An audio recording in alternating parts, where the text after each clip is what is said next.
Halo, Halo. selamat siang. Selamat siang. Dengan saudara Melenia Marpau. Betul. Bagaimana kabarnya hari ini? Sehat? Sehat. Baiklah, perkenalkan nama saya Ronald Panarolo Pistorius dari Fakultas Psikologi Unjani. Panggil saja saya Ronald. Pada saat ini saya akan melakukan wawancara terhadap saudara untuk memenuhi nilai praktikum dari wawancara dalam psikologi. Apa yang saudara katakan dalam wawancara ini bersifat rahasia dan tidak akan tersebar luas. Oleh karena itu, saya memerlukan untuk merekam apa yang saudara katakan dan itu tidak akan tersebar luas dan bersifat rahasia.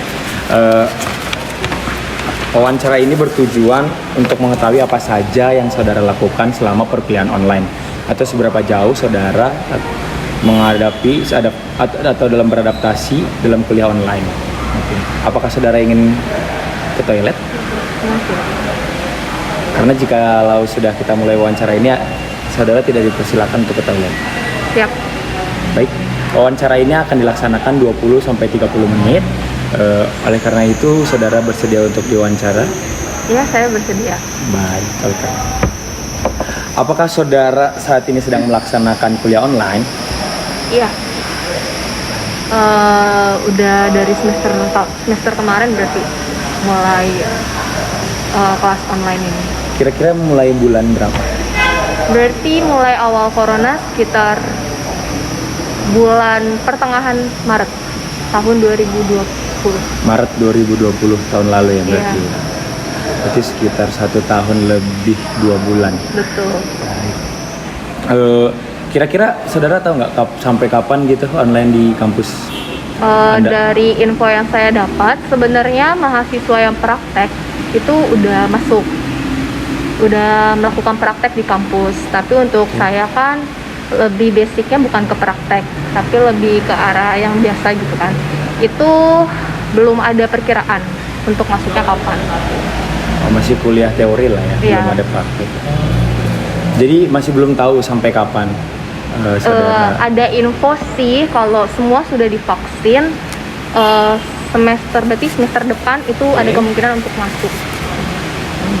Gitu. Menurut saudara, apa arti dari kuliah online? Atau kuliah di rumah? Atau learning from home, LFH itu bagaimana sih menurut Anda? Menurut perspektif dari saya sendiri, ya tidak berbeda jauh. Mungkin yang membedakannya hanya suasana di dalam kelasnya, terus suasana yang mungkin bagaimana ya, lebih ke cara pembelajaran yang harus disesuaikan kembali dari dosen ke mahasiswa, begitu pula pembelajaran dari belajar dari si mahasiswa ke si dosennya. Tapi menurut saudara, informasi tentang kuliah online ini cukup Anda dapatkan dari kampus atau dari sosial media atau dari peraturan pemerintah? Dari mana saudara dapat mengerti bahwa seperti ini loh kuliah online itu, seperti ini loh pelaksanaan kuliah online itu? Kebetulan semuanya saya dapatkan dari sosial media, baik dari sosial media kampus saya sendiri maupun sosial media secara luas. Kalau dari 1 tahun 2 bulan ini, sejauh mana sih saudara tertarik sama kuliah online ini? Nggak ada. Nggak sama sekali ya? Nggak sama sekali, karena saya tipe orang yang pengennya kalau belajar lebih asiknya kayak bertatap muka kan, seperti itu. Cuman di samping itu, kuliah online ini juga menguntungkan dalam hal lain. Saya bisa melakukan hal lainnya selain berkuliah. Kan biasanya kalau saya kuliah bertatap muka, ya saya kurang bisa nge-manage waktu saya. Sementara kalau di kuliah online ini kan lebih fleksibel jadinya. Terus saudara bagaimana menyikapi ketidaktertarikan saudara tadi?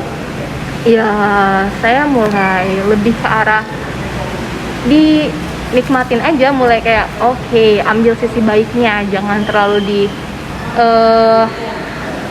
terlalu memaksakan ego yang kayak pengen ini pengen itu.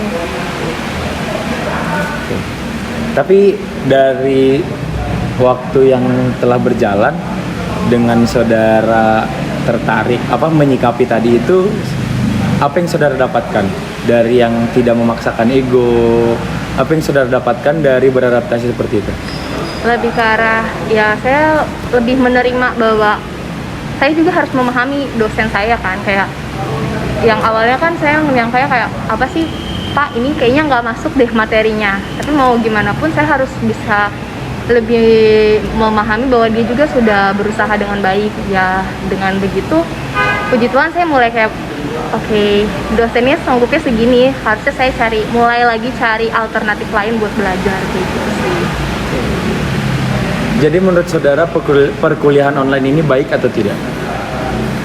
Saya nggak bisa bilang baik atau buruk atau nggak buruk, baik atau nggak buruk, karena pasti ada sisi baiknya dan sisi buruknya juga gitu. Baik, boleh sebutin kenapa sisi buruknya, kenapa sisi Oke, sisi buruk dari jurusan saya ya, karena kan saya jurusan kepariwisataan. Ada beberapa hal yang gara-gara saya kuliah online ini saya nggak bisa telusuri lebih dalam, karena saya kan ada teori dan prakteknya juga. Sementara saat saya praktek, saya harus ke lokasi penelitian kayak gitu kan. Nah, semenjak corona ini, saya cuma dapat info mengenai sebuah lokasi penelitian itu hanya based on data atau dari sumber internet saja kayak gitu. Saya nggak tahu nih si kajian umumnya itu seperti apa kayak gitu. Itu sih dari sisi buruknya ya. Sisi baiknya? Sisi baiknya mungkin saya lebih punya quality time sama keluarga saya, sama teman-teman saya. Dalam artian teman-teman tuh bukan yang setiap hari nongkrong atau gimana, tapi setidaknya saya bisa bersosialisasi dengan teman-teman yang SMA, terus teman-teman yang ya teman-teman sekolah saya lah. Karena kalau misalnya kuliah biasa dan tatap muka kan saya jarang juga bertemu dengan mereka. Oh, jadi lebih ke orang-orangnya ya, berelasi kalau sisi baiknya ya. Kalau sisi buruknya lebih tidak bisa meninjau tempat langsung dalam mengambil data. Terus sisi baiknya ya saya bisa ikutan kelas lain, dalam artian kelas bahasa ataupun yang lainnya kayak gitu. Oh, tadinya saat kuliah offline nggak bisa ngambil kelas bahasa itu?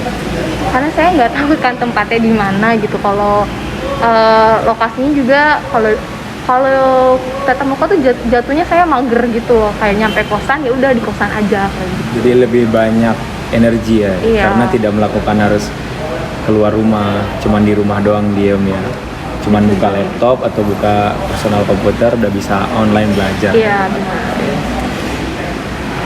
Selama kuliah online, kendala yang saudara atau Anda alami apa? Lebih ke arah internet sih, itu pasti kendala internet. Yang kedua mungkin lebih ke arah mood saya kan. Mood? Iya. Oke. Kan gitu sih paling. Kan kalau tatap muka biasanya kalau udah pelajaran di jam 1 mau ke jam 3 kayak gitu kan.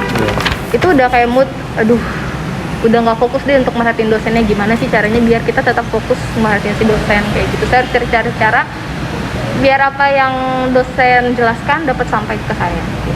Untuk mengatasi moodnya tadi, mengekspresikan moodnya, emosi kamu kan mungkin moodnya lagi jelek lah ya, bisa dibilang, atau bad mood lah. Gimana cara mengekspresikan bad mood kamu? Kadang saya Zoom tapi sambil komunikasi dengan teman saya. Maksudnya biar saya nggak ngantuk, saya ada kegiatan lain, entah itu lebih ke chattingan dengan teman ataupun saya biasanya sambil ngemil sih kayak gitu. Yang penting jangan sampai nggak ngapa-ngapain, karena kalau saya nggak ngapa-ngapain pasti saya ngantuk.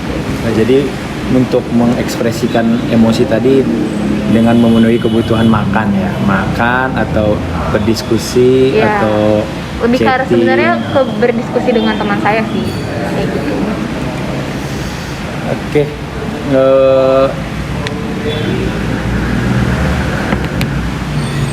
Untuk setiap kendala-kendala yang tadi saudara alami, kira-kira butuh berapa lama? Kayak misalnya koneksi itu butuh berapa lama saudara benerin, atau untuk menghilangi bad mood saudara, bagaimana saudara bisa butuh berapa lama untuk kayak dari tadinya moodnya yang jelek jadi bisa semangat lagi dalam kuliah online, itu gimana biar saudara bisa lebih good mood lagi? Oke, kalau yang internet mungkin yang pertama ya. Kalau tadi yang internet, kadang bisa sampai sekitar 2 menitan. Karena kalau saya ngerasa jaringan di rumah saya, wifi di rumah saya udah kayak nggak bener nih, saya langsung tethering pakai HP kayak gitu. Jadi nggak masalah banget ya kalau internet ya. Terus kalau yang masalah bad mood tadi, ya mau nggak terlalu lama sih, karena saya juga sadar bahwa saya mahasiswa gitu. Maksudnya dosen saya udah capek-capek untuk belajar, untuk mau ngajar.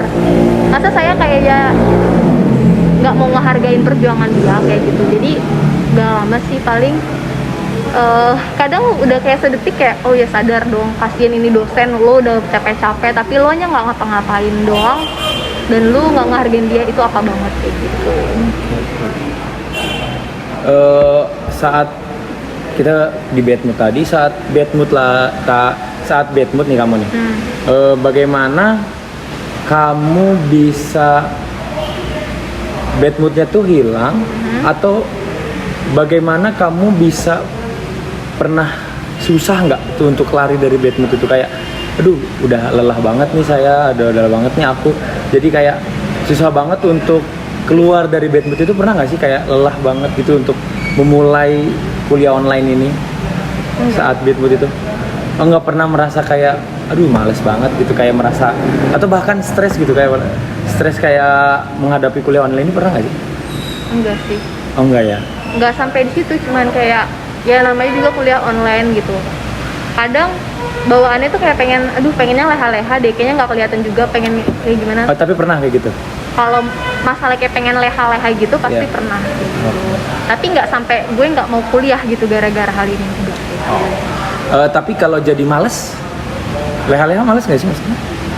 Leha-leha tuh males, cuman pengen ya baringan kayak gitu kan. Males aja. Oke, tapi dari males itu saudara, Anda tidak pernah sampai jadi kayak aduh udah deh kayaknya nggak usah ikut kelas online, cuma isi absen aja gitu, kayak misalnya nggak pernah, tetap masuk ya, tetap masuk. Karena di mindset saya, kalau kamu mau ngehargain orang ya kamu harus, kalau saya mau dihargai saya harus ngehargai orang gitu. Terus kasihan juga gitu sama dosen saya udah capek-capek nyiapin materi, masa saya nggak ikut, setidaknya ikut kelas gitu. Tapi untuk mengatasi malesnya itu tadi gimana? Untuk mengatasi leha-lehanya itu? Ya kadang kayak gimana ya, tiba-tiba woi sadar, kayak disadarin sama diri sendiri jatuhnya kayak gitu. Tiba-tiba aja gitu, atau ada cara lain gitu setelah makan atau setelah berolahraga atau setelah main HP baru jadi semangat lagi, atau setelah baca buku? Nggak mungkin setiba-tiba itu kayaknya. Beneran kayak misalnya aduh males banget gitu kan, terus tiba-tiba kayak sadar email orang tua udah bayar lo kuliah mahal-mahal kayak gini gitu, terus dosen lu udah ngasih udah belajar, udah ngasih materi sedemikian rupa, lo cuman denger duduk doang, masa nggak bisa kayak gitu. Paling kayak jadi motivasi dalam diri sendiri gitu. Motivasi dalam diri, berarti memang benar-benar tiba-tiba itu ya, berarti kayak tanpa ada kegiatan lain kamu bisa langsung semangat lagi gitu, walaupun tadinya dari males kita langsung semangat gitu ya. Oke, selama Anda mengikuti kuliah online, apa sih kebiasaan saudara? Kebiasaan? Iya, kebiasaannya apa? Sebenarnya kan di kampus saya itu ada peraturan untuk memakai seragam ya. Kadang tuh saya nggak pakai seragam, cuman kayak kamera laptopnya dikatasin gitu loh biar seragam saya nggak kelihatan, paling kayak gitu doang. Terus ya tadi sambil ngemil, paling ambil makan, sambil chattingan sama temen, udah sih itu aja paling kebiasaan saya. Perbedaan yang sangat signifikan saat mengikuti kuliah online dan kuliah offline apa? Suasananya, perbedaannya lebih ke suasana. Terus mungkin karena saya tipe orang yang lebih paham saat diajari langsung, walaupun maksudnya kan kalau online kita ada medianya kan, sementara kalau secara langsung tuh lebih enak gitu nyampeinnya. Kadang juga lebih ya sih, paling itu sih menurut saya yang signifikan buat saya. Sama kalau buat saya pribadi, praktek saya nggak jalan, nggak semuanya jalan. Perbedaan suasana yang seperti apa? Mungkin kan kalau karena kita di rumah masing-masing nih, suasana kelas sama suasana rumah itu kan udah beda banget gitu. Buat saya pribadi, kalau kamu udah nyampe di rumah, itu ngerasanya saya cuma butuh refreshing gitu di rumah. Jadi saya datang ke rumah saya buat menenangin diri saya. Jadi kayak lebih malas aja kalau di rumah. Kalau sama teman-teman kan kadang ada jiwa kompetitif yang timbul saat kita bersama-sama dengan teman-teman kita yang apalagi sejurusan. Oh, jadi ketika di rumah jiwa kompetitifnya berkurang ya? Iya, bisa dibilang seperti itu. Apa yang sangat dirindukan ketika saudara mengikuti kuliah offline? Yang pasti bertemu dengan orang-orangnya, baik dari dosen maupun dari teman-teman saya. Suasananya, kembali lagi ke suasananya. Yang kedua, mungkin cara mengajar dosen. Baik. Ya. Sama praktek. Praktek dan berarti saya ke lapangan kayak gitu. Untuk beradaptasi dari perbedaan suasana di kuliah offline dan kuliah online, gimana cara mengatasinya biar sama suasananya? Kan itu tidak bisa digapai kan kalau kita harus kuliah offline, sementara pemerintah nyuruh kuliah online atau kampus juga nyuruh kuliah online. Gimana cara Anda untuk bisa dapetin suasana itu? Ya gitu tadi, kayak saya chattingan sama teman saya, jadi kayak setidaknya saya ngerasa saya nggak sendiri di dalam kelas ini. Misalnya kayak dosen ngomong kayak perihal materi ini gini, terus saya chat ke teman saya, kayaknya materi ini udah pernah dijelasin deh, kayak gitu kan. Jadi ada saya ngehidupin suasananya dengan berkomunikasi dengan teman-teman sekelas. Tapi itu walaupun nggak sama kayak kuliah offline, tapi itu cukup meregulasi ya, cukup menyelesaikan masalah tentang suasana itu ya. Kadang kan kalau misalnya kita udah deket nih sama orang-orang di sekitar kita gitu, kayak ngerasa nggak sih kita tahu nih nada dia berbicara tuh kayak gimana. Jadi kayak kerasa dia lagi ngomong sama kita walaupun lewat media chat gitu aja sih. Jadi dapatlah suasananya walaupun nggak sama banget.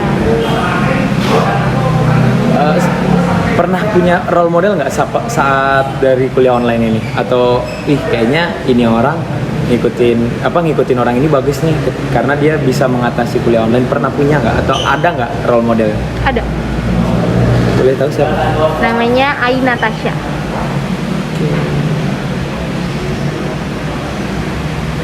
Berapa besar mempengaruhi diri Anda dalam mengikuti kuliah online dari Aina Natasha? Aina Tasya.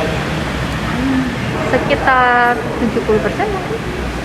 Soalnya cerita sedikit, dia itu salah satu kakak senator saya dan pribadi dia tuh nggak pernah jemu gitu loh, nggak pernah males orangnya. Jadi walaupun kuliah online nih kayak hebat aja, dia bisa ikutan ajang pemilihan A, B, C kayak gitu, bahkan ikut kompetisi gitu kan. Kayak wow, dia bisa, kenapa aku enggak ya, kayak gitu. Terus ya jadi tiba-tiba jadi, maksudnya gimana ya, pengen gitu jadi dia. Maksudnya kayaknya kita semua sama, yang ngebedainnya cuman dari diri kita sendiri mau apa enggak gitu kan. Berarti pernah ikut kompetisi juga?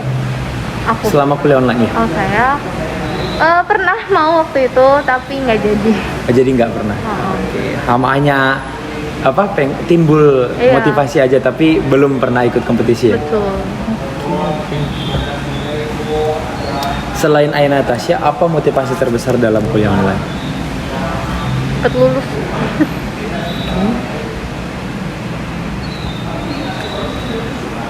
Jadi kalau udah terpikirkan lulus jadi semangat belajar, jadi termotivasi ya? Ya paling gitu sih. Untuk mencapai motivasi tersebut, bagaimana saudara merealisasikannya? Untuk mencapai yang kan tadi motivasinya motivasi cepet lulus terbesarnya cepet lulus. Gimana merealisasikannya? Ya kayak ya udah dijalani aja, disyukuri gitu dalam apapun si kondisi online ini berjalan. Ya dicoba untuk dicermati dan dipelajari baik-baik apa yang diterima. Cara lain ada kalau misalnya kayak gimana saya cepet lulus, saya bisa membuat konten di sosial media atau saya membuat karya tulis ilmiah. Karena kan saya paket ya, jadi kayak mungkin kalau cepat lulus dalam artian skripsi, kayak penemuan judul-judul skripsi kayak gitu, saya kepikirannya dimulai dari ini sih, penelitian saya terdahulu, saya baca lagi kayak gitu. Jadi apa yang bisa saya temuin buat nanti skripsi saya. Untuk nambah ilmu Iya. juga ya. Oke. Karena saudara ini kuliah online-nya di rumah ya? Di rumah kan, lebih sering di rumah. Bagaimana dukungan keluarga saudara tentang perkuliahan online ini? Jadi dukung dalam artian caranya gitu, bagaimana? Iya betul, caranya. Bagaimana dukungannya? Cara mendukungnya atau bagaimana? Menurut saya diberikan fasilitas yang udah kayak wifi semuanya lengkap, itu sebagai salah satu dukungan dari keluarga saya gitu. Terus kadang tuh mama saya suka kayak, "Kak, ada kuliah nggak hari ini?" gitu kan. Setidaknya reminder dari mereka buat saya termotivasi gitu. Bukan termotivasi, itu merupakan salah satu cara mereka untuk mendukung saya. Oh, kalau begitu, selain dari dukungan fasilitas tadi, pernah nggak sih kayak ketika mau kuliah orang tua bukan menyuruh, lebih ke arah minta tolong di saat Anda kuliah? Pernah nggak keluarga Anda atau orang tua Anda atau saudara Anda pernah meminta tolong nggak, kayak Ngapain gitu ya? tolong dong ini belikan sesuatu, tapi saudara Enggak. sedang kuliah? Oh, nggak pernah ya? Nggak. Oh, jadi memang benar-benar keluarga saudara lebih kayak memperhatikan. Iya, paham Jadi- kalau aku lagi kuliah ya jangan diganggu. Oke deh. Jadi cukup besar lah ya kedorongan dari keluarga untuk mendukung saudara dalam mengikuti perkuliahan online ini. Apa dampak perkuliahan online ini pada kehidupan saudara atau kehidupan dalam menggapai cita-cita saudara? Lebih ke arah kayak saya lebih mungkin dibilangnya self reminder ya. Jadi kayak mulai memperbaiki, menyadari hal-hal yang merenungkan diri lah, maksudnya kayak gitu. Karena kan kalau di offline tuh jatuhnya kalau saya bertemu dengan orang-orang ya udah sekedar bertemu tanpa kadang memperhatikan mereka kayak gimana kayak gitu. Ternyata di sisi online ini juga saya menemukan kayak ada teman-teman yang cerita dan curhat kayak gitu kan. Ngerasa wah ternyata teman saya ada sisi yang seperti ininya kayak gitu. Malah hal yang tidak saya temui di offline saya temui di online. Contohnya? Ada beberapa teman saya yang kayak dia cerita kalau misalnya ini deh, yang terakhir saya penelitian kemarin gitu, saya nggak tahu kan, saya sebenarnya sempat praktek offline tapi cuma 2 minggu karena corona ini dibatasin kayak gitu, dan itu saya ke Pulau Madura gitu kan. Dan teman saya ini cerita kalau dia tuh give up gitu loh sama kelompoknya. Ada yang kelompoknya tuh karena kita beda kelas kan saya tuh di kuliah ada 3 kelas A, B, C. Nah teman saya ini cerita kalau kelas lain itu tidak sesuai dengan ekspektasi dia gitu, malah ada yang sampai melakukan hal yang tidak baik di dalam kelompok gitu. Jadi sebenarnya lebih ada kerinduan dan hal dari offline ini juga. Sebenarnya itu offline sih, tapi gimana ya, penyampaian dari teman saya kan secara online gitu. Paham nggak? Oh, paham. Jadi lebih ke tidak tahu ekspresi apa yang diberikan, Iya. jadi salah tanggap ketika offline. Iya. Ya, betul. Kalau dampak dalam kehidupan Anda sendiri, kayak misalnya kayak ngerasa online tuh kayak bikin aku jauh dari teman, kayak aku online tuh lebih ke arah jadi bisa banyak malesnya kayak gitu, ada nggak sih kayak dampak yang lebih kena di diri Anda sendiri? Lebih ke manajemen waktu malah. Manajemen waktu yang seperti apa? Kadang tuh kan aku coba untuk ikut kelas bahasa nih kan. Ya terus aku juga sebagai anak gitu kan, maksudnya harus paham juga kayak membersihkan rumah dan segala macam gitu. Ya aku harus bisa bagi waktu kayak jam segini aku mau online gitu, kelas online. Terus jam segini aku mau ngelakuin hal lainnya kayak gitu. Bahkan sebenarnya online ini tuh bikin aku sadar buat aku nge-explore diri aku kayak gimana. Jadi Jadi kayak bingung manajemen waktu, mana yang didahulukan, mana Iya. yang enggak, itu dampaknya. Yang lainnya, ada dampak lainnya selain manajemen waktu yang sulit dibagi? Sebenarnya bukan jadi sulit dibagi dong. Saya kan jadi lebih paham nge-manage waktu saya kayak gimana. Tapi belum pernah ya kayak ngerasa awal-awal tuh kayak sulit banget, segimana kapan saya harus membersihkan rumah, kapan saya harus ikut kelas online, kapan saya harus ikut kelas bahasa mungkin. Itu mungkin kan harus ada adaptasinya tuh. Oh iya. Ya awal-awal ya berapa lama butuh waktunya dalam manage waktu itu, membuat manajemen waktu yang baiknya? Jujur itu lama. Karena beneran deh, hawa rumah tuh udah kayak bikin mood aku pengen rebahan terus. Oke. Sampai aku di titik yang kemarin kecewa dengan nilai IPK aku, kayak kok segini gitu. Wah, gue harus nge-manage waktu gue. Berarti sekitar dari awal 6 bulan di bulan Desember, dari April ya. Berarti awal-awal pernah nggak bisa manage waktu Iya. ya, jadi kayak sampai harus, maaf kata tadi, kayak IPK-nya turun. Nggak turun sih, cuman kayak ekspektasi aku kayaknya ini bisa lebih gitu. Tapi IPK-nya tetap naik. Nggak sesuai harapan Iya. jatuhnya ya. Oke. Berarti cukup butuh waktu 6 bulan biar bisa ngerasa. Nggak 6 bulan sih. April ke Desember berarti. April ke Desember berarti 4 sekitar bulan ya. April ke Desember. Lebih dari 6 bulan berarti. Iya, lebih dari 6 bulan, 9 bulan. Iya. Oke. Kalau menurut Anda sendiri, apa manfaat kerugian dari kuliah online ini? Apa manfaat, apa kerugiannya? Manfaatnya buat saya pribadi, saya lebih bisa mengetahui apa yang saya mau dan saya tidak mau, kayak gitu kan. Terus kekurangannya berarti ya tadi. Kerugiannya lebih ke arah praktek yang saya harus hadapi aja sih. Perkuliahan saya nggak bisa saya lakukan secara maksimal di dalam praktek ini. Oke. Jadi lebih ke kurang maksimal dari praktikumnya ya. Iya. Padahal itu harusnya praktikumnya itu offline, Iya. tapi karena online jadi tidak bisa diatasi gitu ya. Oke. Jadi dari kuliah online ini menurut saudara, saudara cukup sulit juga beradaptasi dalam kuliah online, cukup butuh lama, kayak seperti butuh 9 bulan tadi ya, dalam mengikut beradaptasi dari setiap dampak yang dirasakan oleh saudara. Jadi saudara itu lebih merasa 50-50 juga dari kuliah ini, baik atau buruknya mungkin dari setiap kuliah online, dan kendalanya yang saudara hadapi itu seperti kemudian lebih leha males, dan untuk menghadapinya saudara merealisasikannya itu dengan makan ataupun dengan chatting bersama teman-teman untuk mendapatkan suasana seperti kuliah offline. Betul.